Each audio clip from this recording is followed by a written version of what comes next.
This is my watermelon.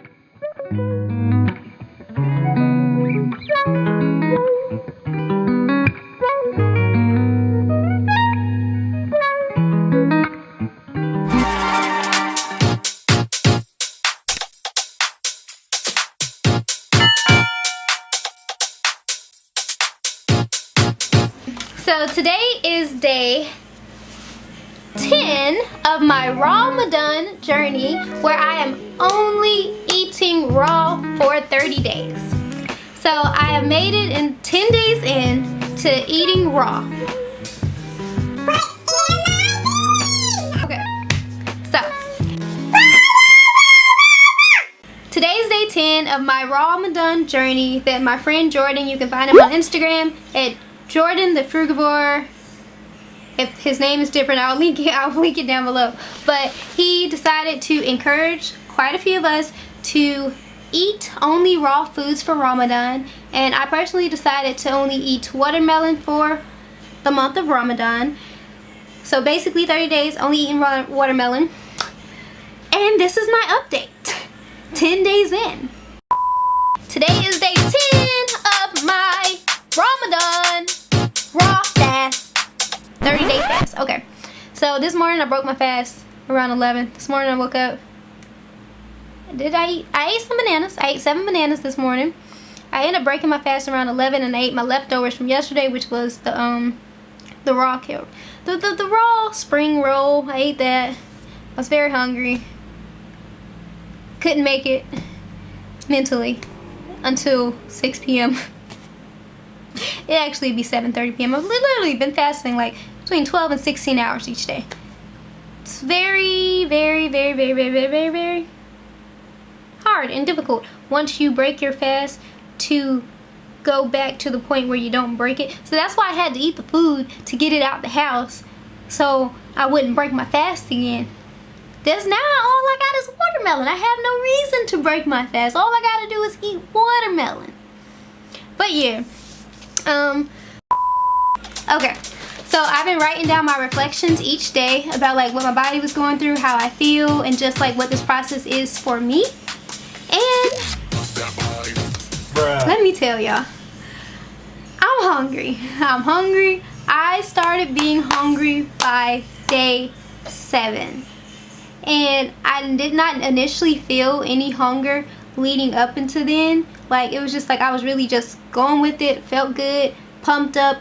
And I feel as though at the beginning of any type of fast or cleanse like this, you generally are like pumped up, you in for it. Or me specifically, because like I had already set my mind on doing this, and like this is something I really want to do. So I would say between day 1 and day 7, I've been eating at least 1 more watermelon a day. I only eat before sunrise and after sunset. And let me tell y'all, for real, the major things that I have noticed is like with my bowel movements. I'll probably go to the bathroom every 3 days for a bowel movement. I'm peeing every day, like peeing constantly, like that has not stopped. I know you're just like, that's too much information, whatever, but yeah, it's real. Because that, like, your bowels, that's like a big, you know, it tells you about your health, like how often you're going, like how it feels when it's coming out, like all of that. Those are signifiers of like how like your health is. So you all need to pay attention to those things, and if it's abnormal, go get that checked out. But besides that, everything has been going well so far. Initially I was working out in the mornings, beginning of my fast and stuff like that. Fasting went well. I rose, I ate. Fasting went well. I rose, I ate. This is what I was writing. I'm kind of a rapper. Just playing. No, I lied. It was not day 7. Day 5 was the first day that I felt hungry during the day. It was around 10 a.m. that day. Like, my stomach had started growling. I really felt hungry, and I'm just like, wow, I have not been eating. But one of the major things that during fasting, especially like during Ramadan, with only eating raw foods, for me, I know it's important to relax and not.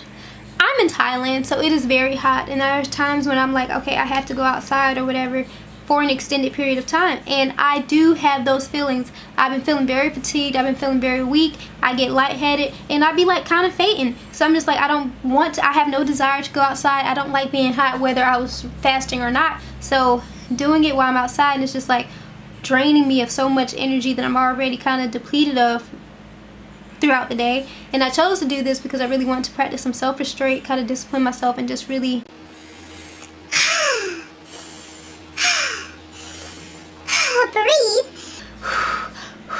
breathe a bit and like really like go deeper with my meditations and like really find some clarity, and just like need some answers on a lot of things in my life right now. And I feel as though this has been very beneficial with that so thus far, and I'm very happy about that. But I do not like being hot, don't at all. It's just like whew, blows my mind. And then I just don't like having to feel like, I remember like back when I was in middle school, well, whenever my periods first started in life, one of the major things for me growing up was I would be in this excruciating pain, and it was so hard for me to understand.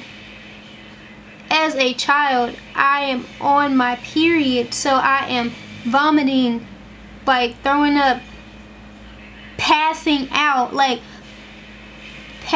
because I am in so much pain, because that is how my body is reacting to me being on my period. Like people would think, you probably looking from the outside looking in, you would think I'm sick or something during that time, because I'm just like, I wake up throwing up and stuff like that from being, just essentially from being on my period and stuff like that. And walking outside, like we're going to recess and I'm fainting outside because of my period. Like, it's weird unless you've experienced something like that.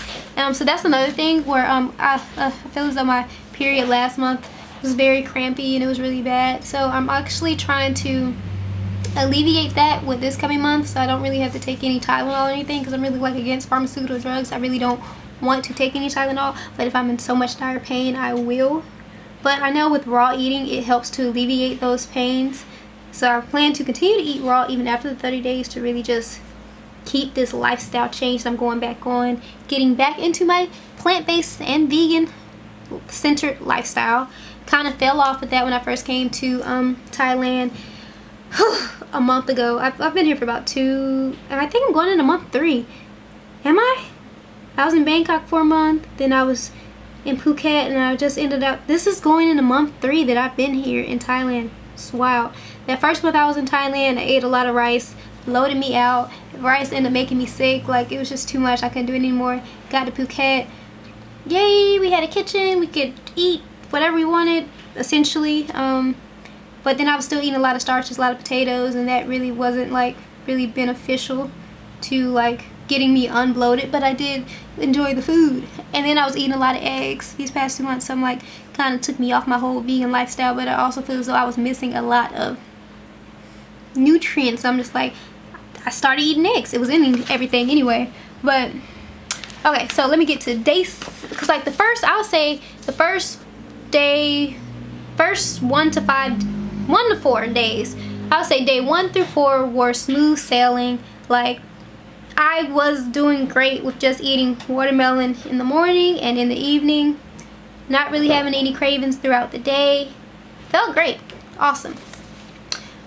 Day 5 is when I began to feel hunger throughout the day, and then we get to day 6 and I started feeling very disconnected and emotional and weird. I don't know how to explain that, but my emotions just got really deep, like starting that day. Like, and I know it's part of like cleansing and like it's part of the process. Like, you really go into some places within yourself because you're detoxing, then you're not eating, so it's just like having to deal with hunger throughout that whole process. It's just like you're battling so many emotions and things that were laying dormant. That's what I feel as though I've been experiencing these past few days, and I've really just been needing some like breathing essence time where I can just like figure out what is it that I'm feeling, why am I feeling this way. So emotional lately, like I just can't even explain it to you. Super lightheaded, passing out for real. And then I also, day 6, I was extremely sore throughout that day. I don't know why, but I was feeling sore. And I also feel as though my mouth had started to begin to feel numb that day. Wasn't in the mood to do anything that I didn't want to do. Just wasn't in the mood. I just wanted to lay in bed, stay in the house. Like, that was what my feelings were. I didn't feel like I could make it through a workout at that time. I had been feeling hungry all day on the 6th day. And that had me thinking maybe I should eat more watermelon in the morning. But I usually can only get through one watermelon in the morning because it's just so much. Like, and then my sense of smell was so intensified. Like, every time, like, I would smell cooked food, it just was so strong. And then just the smell of meat being cooked, it really was grossing me out so much. But day 7, I really had been expelling mucus throughout my body. You all may think this is gross. It is kind of gross. Like, I really had started, my nose had started running. I had been coughing up mucus every day prior to this, so I figured by the end I get to the 30 days. That's one of my major goals. I know that I'll have fully detoxed once mucus stops coming out of my body. Like, mucus, ladies, yeah, there were times where there was mucus coming out of me. If you understand what I'm saying, like, my whole body has been expelling it because, like, you know, it's part of the detox. I'm expelling a lot of stuff. I'm trying to tell you. Oh, day 7, I finally had a bowel movement after 3 days, and day 7 came. I was so excited for that. By 12 p.m. I was agitated, irritated, hungry. My teeth had started to hurt, and my mouth was feeling dry and numb. And my face had began breaking out more on the 7th day. Which, I mean, it's all detox. My body's just like pulling all this stuff out, which is great. I want to be cleansed out, want to be healed, just want to. And I could tell that my kidneys had begun to filter, which is very important on this journey.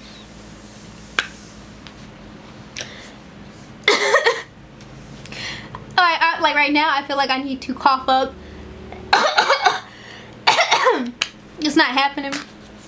But I feel like something wants to come out of me right now. Really gross. Day 8, my nose started running when I was eating watermelon around 5:30 that morning and coughing up more mucus. My body has been still really sore by day 8, and I was still feeling a lot of pain. Lots of body ache, soreness, exhaustion. I was crying that day. Like, I was just going through a lot emotionally. Unenthusiastic about things. I ended up breaking my fast around 2:30 p.m. Should have held out. Should have been stronger. Ooh, I don't beat myself up about it because I was still eating watermelon. I got to the point where I'm extremely hungry. Like, it was a point in my body. I listened to my body. I felt like I needed to eat, so I ate. And then the constant dizziness every day. But I have not experienced any headaches, which is positive. Day 9, which is yesterday. So, day 9. Basically, I had to move from my old Airbnb to a new Airbnb. Okay, my camera died. Day 9. I realized that morning when I woke up around 5, I was out of watermelon. I did not realize it the night before, but I knew I had some bananas in the house, so I ate bananas all day. Up until it was time for the sun to set. I ended up ordering, because the markets were closed, I wouldn't be able to get the watermelon till the next day, so I ended up ordering food. It was still raw. I had some raw spring rolls, so it was vegetables. It had apple in it, some lettuce, some carrots, purple cabbage. It was all raw. I had that, and I also had a raw veggie wrap with the same thing. It was carrots, lettuce, and it had purple potatoes inside of it. It was raw.